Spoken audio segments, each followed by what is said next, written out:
সময় এমন একটা জিনিস, এখন যদি ব্যবহার না করেন তাহলে আর কোনো সময় ব্যবহার করতে পারবেন না। আপনাদের মনে রাখতে হবে, রাসূলুল্লাহ সাল্লাল্লাহু আলাইহি ওয়াসাল্লাম তিনি আমাদেরকে জানিয়ে দিয়েছেন এমন একটা সময় আসবে যে ইয়াতাকুনুস সানাতু কাশারি, এমন একটা সময় আসবে যখন এক বছর একটা মাসের মতো হবে। আপনারা এরকম একটা সময় আছেন, এবং এক মাস এক সপ্তাহের মতো হবে, একটি সপ্তাহ একটা দিনের মতো হবে, একটি দিন একটি ঘন্টার মতো হবে। তার মানে আপনার জীবন থেকে যদি 1 ঘন্টা হারিয়ে যায় তাহলে 24 ঘন্টা হারিয়ে গেল। আপনার জীবন থেকে যদি 1 মাস হারিয়ে যায় তাহলে বুঝতে হবে যে আপনার জীবন থেকে 12 মাস মূলত হারিয়ে গেছে, একটি বছর হারিয়ে গিয়েছে। অর্থাৎ এই সময়ে আপনি সুপারসনিক ওয়ার্ল্ডে বসবাস করছেন, যে সময় আপনি দুরন্ত গতিতে ছুটতে পারেন পৃথিবীর এই প্রান্ত থেকে অন্য প্রান্তে। সুলাইমান আলাইহিস সালাতু ওয়াস সালামের শ্রেষ্ঠত্ব বর্ণনা করতে গিয়ে আল্লাহ সুবহানাহু ওয়া তাআলা বলেছেন, সুলাইমান আলাইহিস সালাম বললেন, সাবার রানীর সিংহাসনটি আমার কাছে এখানে কে এনে দিতে পারবে? একজন বললেন, একজন ইফরিতু মিনাল জিন, জিনদের মধ্যে দৈত্য টাইপের একজন বলল, জানা আদি কাকাবেলা আন তাকুমা মিন মাকামিক, আপনার এই আসন থেকে, চেয়ার থেকে উঠে এই চেয়ারে বসা পর্যন্ত যতটুকু সময় লাগবে ততটুকু সময়ে আপনার কাছে আমি এটা ফিরিয়ে দিয়ে আপনার কাছে এটা নিয়ে আসতে পারবো।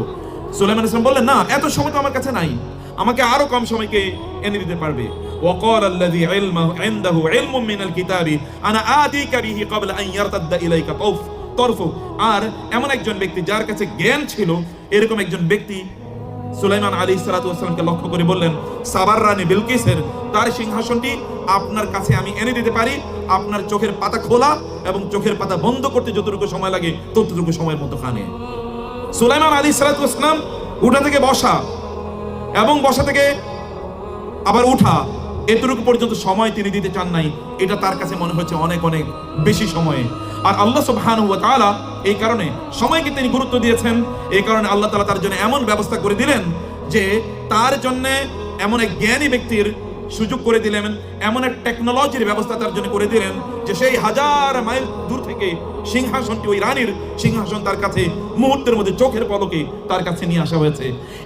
সুলাইমান আলাইহিস সালাতু ওয়াস সালাম সময়কে গুরুত্ব দেওয়ার কারণে আল্লাহ সুবহানাহু ওয়া তাআলা সুলাইমান আলাইহিস সালামকে বললেন যে তোমাকে আমি বাতাসকে তোমার অনুগত করে দিলাম, গুদুহা শাহরুন ওয়া রাওয়াহুহা শাহর, যে 1 মাসের রাস্তা তুমি 1 সকালে অতিক্রম করতে পারবে, 1 মাসের রাস্তা তুমি 1 বিকালে অতিক্রম করতে পারবে। আমি যুবকদেরকে বলবো, যুবতীদেরকে বলবো, আপনার সময়কে গুরুত্ব দেন।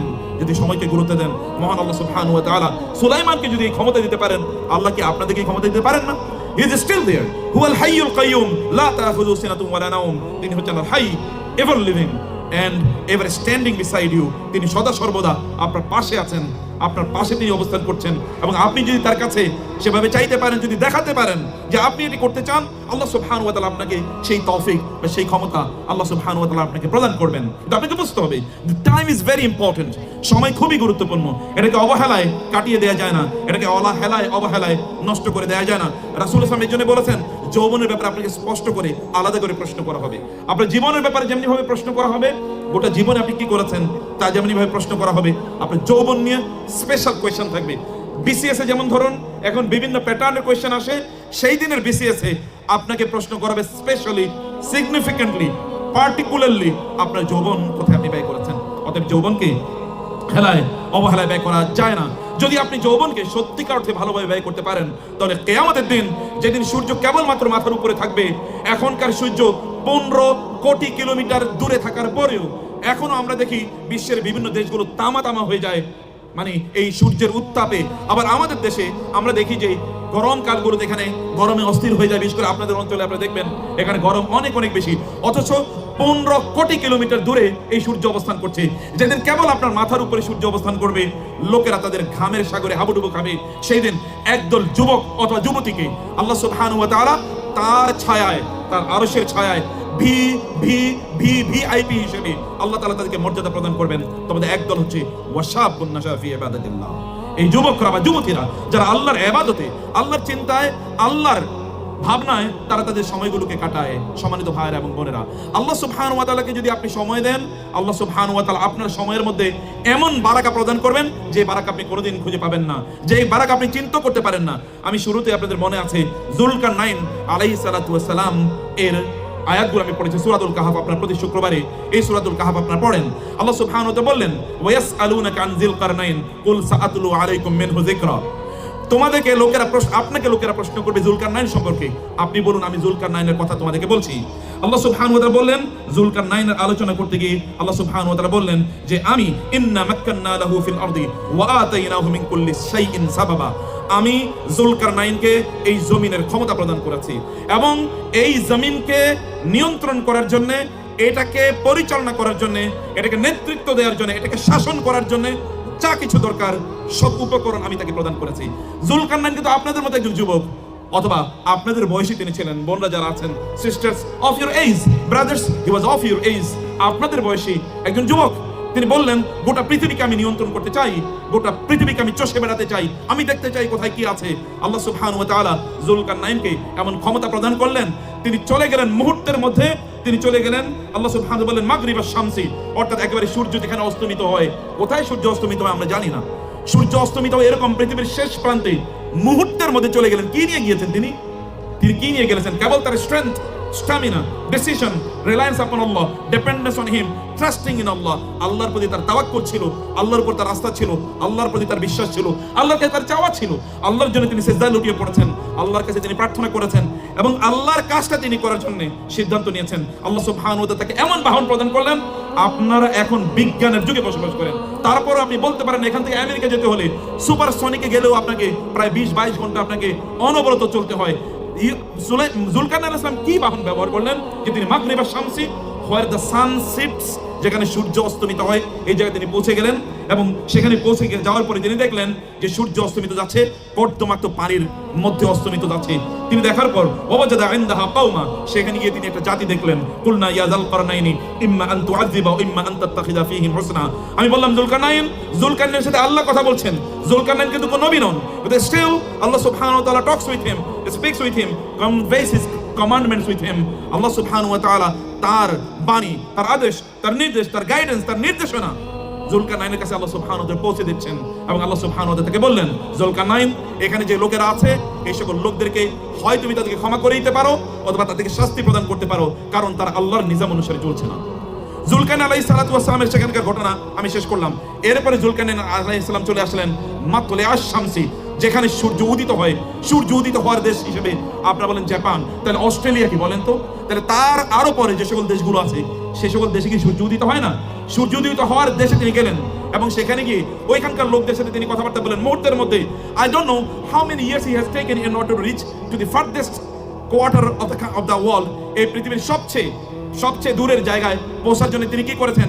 এই পৃথিবীর সবচেয়ে পশ্চিমে অথবা সবচেয়ে পূর্বে পৌঁছার জন্য তিনি কি করেছেন, কি বাহন ব্যবহার করেছেন? We don't know, we never know. But Zulkarnain আলাইহিস সালাতু ওয়াস সালামকে আল্লাহ সুবহানাহু ওয়া তাআলা সেখানে পৌঁছে দিলেন। যুলকারনাইন সেখানে গেলেন। এরপর যুলকারনাইন আরেকটা অঞ্চলে আসলেন। এখানে আসার পর ওই অঞ্চলের লোকেরা যুলকারনাইনকে বললেন, ইন্না ইয়াজুজা ওয়া মাজুজা মুফসিদুনা ফিল আরদ ফাহাল নাজআলু লাকা খারজান আলা আন তাজআলা বাইনানা ওয়া বাইনাহুম সাদ্দা। যুলকারনাইন আলাইহিস সালাতু ওয়াস সালামকে ওইখানকার লোকেরা বললেন, হে যুলকারনাইন, এখানে ইয়াজুজ মাজুজের বংশধর বসবাস করে, এরা ফাসাদ তৈরি করছে জমিনে, এরা বিভিন্ন ধরনের জুলুম নির্যাতন করছে, মানুষকে অত্যাচার করছে, মানুষের সম্পদগুলো লুটে নিচ্ছে, মানুষকে হত্যা করছে, রক্তপাত করছে, মানুষের অধিকার তাদেরকে প্রদান করছে না, স্বাধীনতা তাদেরকে প্রদান করছে না, তাদের ধর্মীয় স্বাধীনতা নাই, তাদের দ্বীনি স্বাধীনতা নাই, তাদের জীবনের স্বাধীনতা নাই। কেবলমাত্র তারাই কেবলমাত্র সমাজ পরিচালনা করবে, রাষ্ট্র পরিচালনা করবে, অন্যদের উপর জুলুম নির্যাতন চলবে, কেউ কথা বলতে পারবে না, কেউ তার দিন প্র্যাকটিস করতে পারবে না। হয় তাদেরকে ফাঁসি কাস্টে ঝুলিয়ে দেওয়া হবে, অথবা তাদেরকে গুলি করে হত্যা করা হবে, অথবা তাদেরকে গুম করা হবে, বা তাদেরকে আয়না ঘরে নিয়ে যাওয়া হবে। এইরকম কাহিনীগুলো করবে। এইরকম ইয়াজুজ এবং মাজুজ থেকে তুমি আমাদেরকে রক্ষা করো। আল্লাহ সুবহানাহু ওয়া তাআলা যুলকারনাইনকে এমন ক্ষমতা প্রদান করলেন, দুই পাহাড়ের মধ্যখানে, সেখানে কেবল তিনি আপনার লোহার টুকরাগুলো একত্রিত করলেন, হাপর সেখানে জ্বালিয়ে দেওয়া হলো, সেখানে সীসা ঢালা প্রাচীর তিনি নির্মাণ করে দিলেন। ইয়াজুজ মাজুজকে এমন এক অবস্থা করে দিলেন, কিয়ামতের আগ পর্যন্ত এই ইয়াজুজ মাজুজ আর বের হতে পারবে না। আর আল্লাহ সুবহানাহু ওয়া তাআলা এখানে আবু সাঈদদেরকেও ওই রকম যুলকারনাইনদের বংশধর হিসেবে পাঠালেন, যে এইখানে যারা ইয়াজুজ মাজুজের বংশধর হিসেবে যারা কাজ করছিল, আল্লাহ সুবহানাহু ওয়া তাআলা তাদেরকে কিভাবে পর্যুদস্ত করেছেন দেখেন না? আল্লাহ সুবহানাহু ওয়া তাআলা তাদেরকে পর্যুদস্ত করে দিয়েছেন কেবলমাত্র একটাই, যদি যুবকরা ইয়াজুজ মাজুজের বিরুদ্ধে জেগে যায়, ইয়াজুজ মাজুজের বংশধরও কোথাও টিকতে পারেন, এটা আপনি দেখতে পাচ্ছেন। যদি যুবকরা যুলকারনাইনের আদর্শ গ্রহণ করে, তাহলে যত বড় শক্তিশালী হোক না কেন, আল্লাহ সুবহানাহু ওয়া তাআলা তাদের মাঝে, অত্যাচারীদের মাঝে, জালিমদের মাঝে এবং এই সাধারণ মানুষদের মাঝে এমন প্রাচীর নির্মাণ করে দেবেন, এই জালিমরা আর এই জনপদে কোনোদিন ফিরে আসতে পারবে না। আমাদের জালিমরা এই জনপদে ফিরে আসতে পারবে না ইনশাআল্লাহ। যতদিন আবু সাইদদের আদর্শ আপনারা লালন করতে পারবেন ততদিন পর্যন্ত কোনো জালিম কোথাও টিকতে পারবে না ইনশাআল্লাহ। কিন্তু আপনাদেরকে, যুবকদেরকে বলছি, যুবতীদেরকে বলছি, আপনাদেরকে আদর্শ লালন করতে হবে। আমি এখানে যখন এসেছিলাম, I start becoming emotional. Abu Sayeed যেখানে শাহাদাত বরণ করেছেন, একটা ছেলের মধ্যে কি স্ট্রেংথ থাকতে পারে, বুক এরকম চেতিয়ে দিতে পারে। আমরা দেখেছি আমাদের পূর্বপুরুষরা, আমাদের সাহাবীরা অথবা সালাফরা, তারা কোনোদিন কোন সালফে সালিহিনের, কোন যোদ্ধার, কোন মুসলিম মুজাহিদের তাদের জীবনে কোনোদিন পিঠে আঘাতপ্রাপ্ত তারা হন নাই। পিঠে কোনোদিন তাদের তীর লাগে না, অথবা বর্ষা তাদেরকে আঘাত করে না, অথবা তাদেরকে তলোয়ার আঘাত করে না। যদি তাদেরকে কোনোদিন আঘাত করতে হয়েছে, তাহলে সম্মুখে তাদের বুকে আঘাত করতে হয়েছে। ওই পূর্বের যে আবু সাইদ অথবা পূর্বের যে উসামাদের কথা আমরা বলছি, অথবা খালিদ ইবনে ওয়ালিদের কথা আমরা যেটা বলছি, অথবা যুদ্ধের ময়দানে হামজা রাদিয়াল্লাহু তাআলা আনহু অথবা মুসআব ইবনে উমাইর যেমনি ভাবে যুদ্ধের ময়দানে তাদের বুকে এসে আঘাত লেগেছে, পিঠে তারা আঘাত লাগতে দেয় নাই, এখনকার আবু সাইদরাও আল্লাহর রহমতে একই আদর্শ লালন করার কারণে তারা বুকে ধারণ করে, তারা পিঠে ধারণ করে না।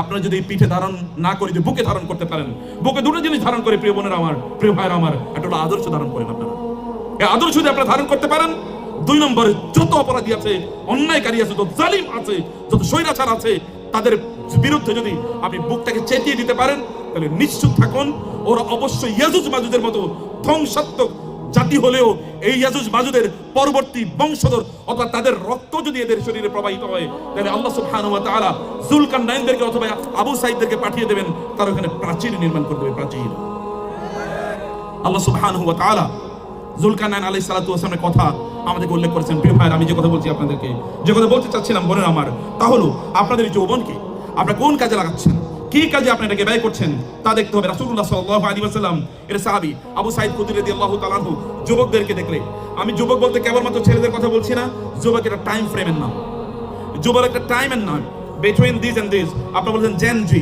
আমি জেন জির চেয়ে আরেকটু অ্যাডভান্স যারা আছেন, অর্থাৎ জেন জিতে যারা বসবাস করছেন, আমি তাদেরকে বলছি যুবক এটা কোনো বায়োলজিক্যাল ইস্যু না, এটা একটা কোয়ালিটি, এটা একটা গুণ, এর নাম এটা যৌবন। অর্থাৎ এই সময় একটা টাইম ফ্রেম, এই টাইম ফ্রেমে বোনেরা থাকুন অথবা ভাইয়েরা আপনারা থাকুন, যেই থাকুন না কেন, আপনাদের জন্য রাসূলের কথা কি, আবু সাঈদ খুদরী রাদিয়াল্লাহু তাআলা আনহু যুবকদেরকে দেখলে, এই বয়সের লোকদেরকে দেখলে বলতেন মারহাবাম বি ওয়াসিয়্যাতি রাসূলিল্লাহি সাল্লাল্লাহু আলাইহি ওয়াসাল্লাম। রাসূল সাল্লাল্লাহু যাদের ব্যাপারে আমাদেরকে ওসিয়ত করেছেন, আমি তাদেরকে কংগ্রাচুলেশন জানাচ্ছি। এবং তিনি বলতেন আওসানা রাসূলুল্লাহ সাল্লাল্লাহু আলাইহি ওয়াসাল্লাম আন নুওয়াসি আলাইকুম ফিল মাজলিস। রাসূলুল্লাহ সাল্লাল্লাহু আলাইহি ওয়াসাল্লাম বলেছেন আমরা যেন তোমাদের জন্য জায়গা ছেড়ে দেই। কাদের জন্য জায়গা ছেড়ে দিতে? যুবকদের জন্য জায়গা ছেড়ে দিতে বলেছেন, নাহিদদের জন্য, মাহফুজদের জন্য অথবা আসিফদের জন্য জায়গা ছেড়ে দেওয়ার জন্য রাসূলুল্লাহ সাল্লাল্লাহু আলাইহি ওয়াসাল্লাম নির্দেশ প্রদান করেছেন। কারণ আপনি জানেন উসামা ইবনে যায়েদকে যখন যুদ্ধে পাঠানো হয় তখন তার বয়স মাত্র 18। আপনাদের বয়স কত? 18 নিচে কেউ আছেন? হাত তুলে তো দেখি। 18 নিচে নান ইজ দেয়ার। 18 নিচে কেউ নেই। 18 নিচে ঢাকার কোন ইউনিভার্সিটিতে 18 নিচে আসা যায় না। 18 নিচে নান ইজ দেয়ার, বিলো 18। 18 নিচে কেউ নাই। উসামা রাদিয়াল্লাহু তাআলা, আজকে আমি বলছিলাম এক জায়গায় আলোচনায়, উসামা রাদিয়াল্লাহু তাআলা আনহু বদর ওহুদের যুদ্ধ, উসামা রাদিয়াল্লাহু তাআলা গিয়ে বললেন ইয়া রাসূলুল্লাহ আমি যুদ্ধে অংশগ্রহণ করতে চাই। রাসূল সাল্লাল্লাহু বললেন তোমার এখনো বয়স হয় নাই, তুমি এখনো মানে সাইজ এখনো বড় না, একটু আন্ডার সাইজ। পরের বছর যুদ্ধ হবে, খন্দকের যুদ্ধ। উসামা রাদিয়াল্লাহু তাআলা গেলেন, গিয়ে এইভাবে দাঁড়ালেন, ইয়া রাসূলুল্লাহ তার পায়ের উপর আঙ্গুরের উপর এরকম দাঁড়িয়ে বলে দেখেন আমি কিন্তু অনেক বড় হয়ে গেছি, আমি অনেক বড় হয়ে গেছি, অনেক বড় হয়ে গেছে। এই উসামা এর 2 বছর পর তৎকালীন সুপার পাওয়ার রোমান সম্রাটের বিরুদ্ধে, বাইজান্টাইনের বিরুদ্ধে যুদ্ধ করার জন্য আবু বকর ওমর পর্যন্ত তার নেতৃত্বে যাচ্ছে, তাকে নেতা হিসেবে রাসূল সাল্লাল্লাহু আলাইহি ওয়াসাল্লাম পাঠালেন, যাও ওদের বিরুদ্ধে যুদ্ধ করতে যাও। এবং এটা মুসলমানদের জন্য একটা ঐতিহ্যবাহী, এটা আমাদের জন্য একটা ইমোশনাল, প্রমোশনাল, ইন্সপায়ারেশনাল, এটা আমাদের জন্য অত্যন্ত অত্যন্ত অনুপ্রেরণা দানকারী এরকম একটা যুদ্ধ, যেখানে একজন যুবক গিয়েছেন। আমাদের এই অঞ্চলে, আপনারা এই যে এই অঞ্চলে এই বেগম রোকেয়া বিশ্ববিদ্যালয়ের এখানে আপনারা হাজার ছাত্র ছাত্রীরা এখানে বসে আছেন, এখানে ইসলামের এই ধ্বনি কোত্থেকে এসে জানেন? ওই যে আরেক যুবক, তার বয়স তখন 18 হয় নাই, তার নাম হচ্ছে মোহাম্মদ বিন কাসেম। মোহাম্মদ বিন কাসেম এই এলাকায়, এই এরিয়াতে 18 বার তিনি অভিযান চালিয়ে এখানে ইসলামকে আপনাদের কাছে পৌঁছে দিয়েছেন। এটা যুবকদের কাজ, যুবকরা যুগ যুগ ধরে কাজ করেছে, যুবকরা এই কাজ করবেই।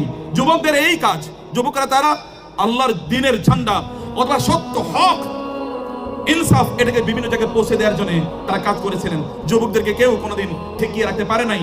রাসূলুল্লাহ সাল্লাল্লাহু আলাইহি ওয়াসাল্লাম এর আদর্শান্বিত হয়ে একজন যুবকের নাম হচ্ছে উকবা ইবনে নাফে। উকবা ইবনে নাফে তিনি গিয়েছেন তৎকালীন, আপনারা জানেন আটলান্টিক ওশান এর ঠিক এই পারে মরক্কো, এই মরক্কোর বা উত্তর আফ্রিকার সকল অঞ্চল তিনি অলরেডি এখানে জয় করে ফেলেছেন। এর বাইরে আছে হচ্ছে পশ্চিম ইউরোপ, ওইদিকে রয়েছে আপনার আটলান্টিক ওশান। তিনি ওই মেডিটেরিয়ান সি, এই ভূমধ্য সাগরের সামনে তিনি দাঁড়িয়ে বলেন, আল্লাহ তুমি জানো এই সাগর, এই মহাসাগর আটলান্টিক এবং ভূমধ্য সাগর, এই দুই মহাসাগর যদি আমার সামনে না থাকতো তাহলে এই গোটা দুনিয়াতে তোমার দিনের ঝান্ডা আমি উড্ডীন করে ছাড়তাম। কেবল এটা আমাকে বাধা দিয়ে রেখেছে। যুবকরা কোথায়? আপনারা এখন কোথায়? টেলিভিশনের ছোট্ট বক্সের সামনে অথবা মোবাইলের ছোট্ট স্ক্রিনের সামনে নিজের জীবনকে ব্যয় করবেন? আপনাকে তো আল্লাহ তাআলা এই জন্য বানান নাই, আল্লাহকে এই জন্য পাঠান নাই। আপনার যুবকরা বিশাল বড় সমুদ্রের সামনে দাঁড়িয়ে মুসা ইবনে নুসাইর অথবা তারিক বিন জিয়াদ, যাকে জিব্রাল্টার বলা হয়, যার নামের উপর জিব্রাল্টার প্রণালী তৈরি করা হয়েছে, সে জাবালে তারেক, সে জাবাল অর্থাৎ সে তারিক বিন জাবাল, তিনি ওইখানে দাঁড়িয়ে ওই সমুদ্রের সামনে তিনি দাঁড়িয়ে 10,000 সৈন্যকে বললেন, তোমাদের পেছনে আছে আগুন, সামনে আছে সমুদ্র, চুজ করো, which one you should choose. দুইটার যে কোনো একটা চয়েস করতে হবে, এর মধ্যখানে কোনো জায়গা নাই। তারা দেখলেন আগুনে পড়ে কেন মরবো, অতএব তারা ঝাঁপিয়ে পড়লেন ওইখানে নদীতে সমুদ্রে তারা ঝাঁপিয়ে পড়লেন, ওই পারে চলে গেলেন। পশ্চিম ইউরোপ গোটাটা মুসলমানদের অধীনে চলে এসেছে। ইসলামের পতাকা তিনি সেখানে উড্ডীন করে ছেড়েছেন। কুতাইবা বিন মুসলিম এইদিকে আস্তে আস্তে একেবারে চীনের মধ্যখানে পর্যন্ত ঢুকে গিয়েছেন। এরপরে তাকে ডেকে পাঠানো হলো, তৎকালীন বাদশা যারা ছিলেন খলিফারা তাদেরকে ডেকে পাঠিয়ে দিলেন। তিনি সেখানে কাঁদছেন এবং বলছেন, আল্লাহ এই গোটা চীন, এই গোটা অঞ্চল জুড়ে, এই গোটা পূর্বে তোমার দিনের পতাকা আমি উড্ডীন করতে চেয়েছিলাম। আমি যদি আরেকটু সময় পেতাম তাহলে এখানে আমি পতাকা উড্ডীন করেই যেতাম, আমি পতাকা এখানে উড্ডীন করে যেতাম। তিনি সেটা করতে পারেন নাই, কারণ তাকে ডেকে পাঠানো হয়েছে। সাদ ইবনে আবি ওয়াক্কাস রাদিয়াল্লাহু, মাত্র 17 বছর বয়স, তিনি ইসলাম গ্রহণ করলেন। যুবক ইসলাম গ্রহণ করার পর তার মা যখন তাকে শুনলেন, তিনি মক্কার সবচেয়ে সম্ভ্রান্ত যুবকদের মধ্যে একজন, মক্কার সম্ভ্রান্ত যুবক ইসলাম গ্রহণ করার পর তার মা তাকে বললেন, মা হাযা দীনুল্লাযী আহদাসা ইয়া সাদ, হে সাদ তুমি এটা নতুন কি দিন আবিষ্কার করলে তুমি? তিনি বললেন, মা এটা নতুন দিন আবিষ্কার করিনি, এটা আল্লাহর দিন। মা বললেন, আল্লাহর কসম করে বলছি তুমি এই দিন প্রত্যাখ্যান করবে অথবা আমি না খেয়ে মারা যাব, হাত্তা আমুতা ওয়া তাতাআইয়া রাবি, এরপরে আমি মারা যাব না খেয়ে, লোকেরা তোমাকে লজ্জা দেবে, ইয়া কাতালা উম্মিহি, তুমি তোমার মাকে মেরেছো, এই কথা বলে।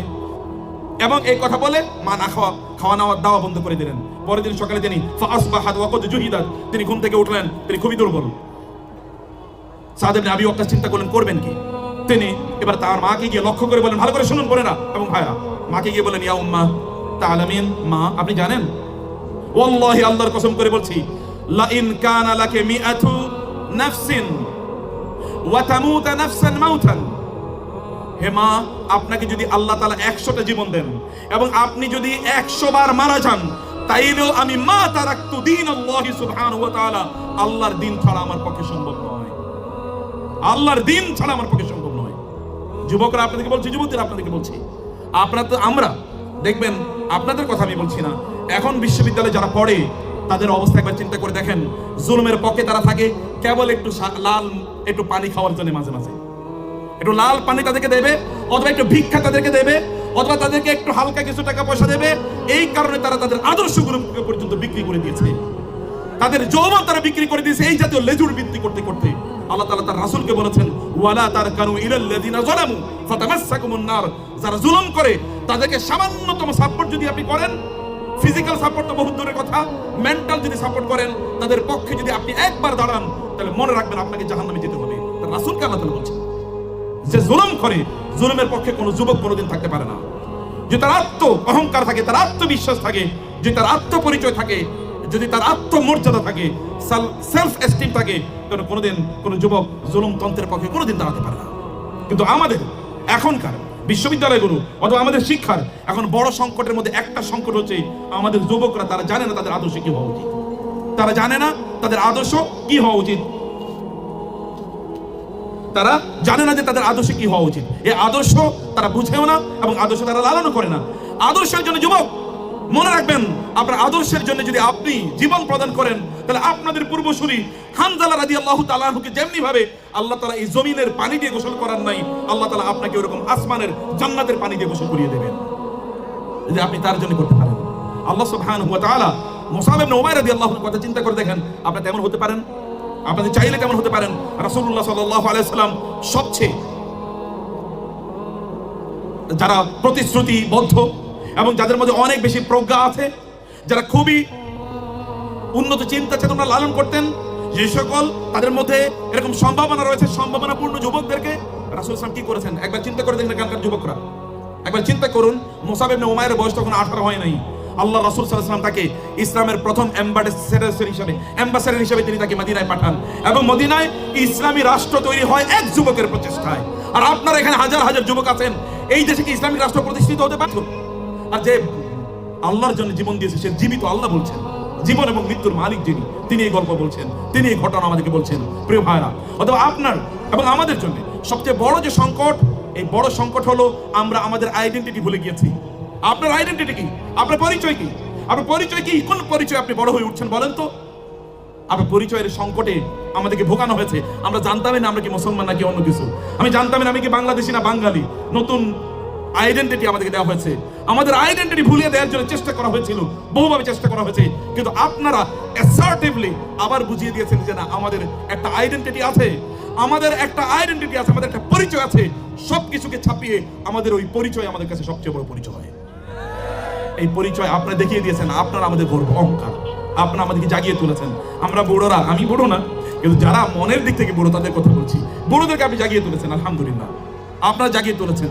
আপনারা অবশ্যই যদি আপনি চান তাহলে আল্লাহ সুবহানাহু ওয়া তাআলা আপনাদের মাধ্যমে আপনাদের যে আত্মহমিকা অথবা আপনাদের যে আত্মমর্যাদা বোধ, সেলফ এস্টিম এবং আপনাদের যে আইডেন্টিটি, এই আইডেন্টিটির কারণে আল্লাহ সুবহানাহু ওয়া তাআলা আমাদেরকে অবশ্যই চূড়ান্ত বিজয় প্রদান করবেন ইনশাআল্লাহ। আমাদের 2 নম্বর ক্রাইসিস কি জানেন? 1 নম্বর ক্রাইসিস বলছে আমাদের আইডেন্টিটি নাই, 2 নম্বর ক্রাইসিস হলো আমাদের পারপাস নাই। আমরা আসলে কি করবো তাই বুঝি না। কারণ ওরা আমাদেরকে শিখিয়েছে দুনিয়াটা মস্ত বড়, খাওয়া দাওয়া ফুর্তি করো। ওরা আমাদেরকে শিখিয়েছে তোমার জীবনের একমাত্র টার্গেট হলো অনেক টাকা পয়সার মালিক হবে। অতএব টাকা পয়সার মালিক হওয়ার জন্য যা করা লাগে, প্রয়োজনে ব্যাংক ডাকাতি করব, প্রয়োজনে মানুষকে খুন করব, মানুষকে হত্যা করব, অথবা এই করব সেই করব, রডের বদলে বাঁশ দিয়ে প্রয়োজনে বিল্ডিং বানাবো, তারপরে আমি দুনিয়াতে চাই।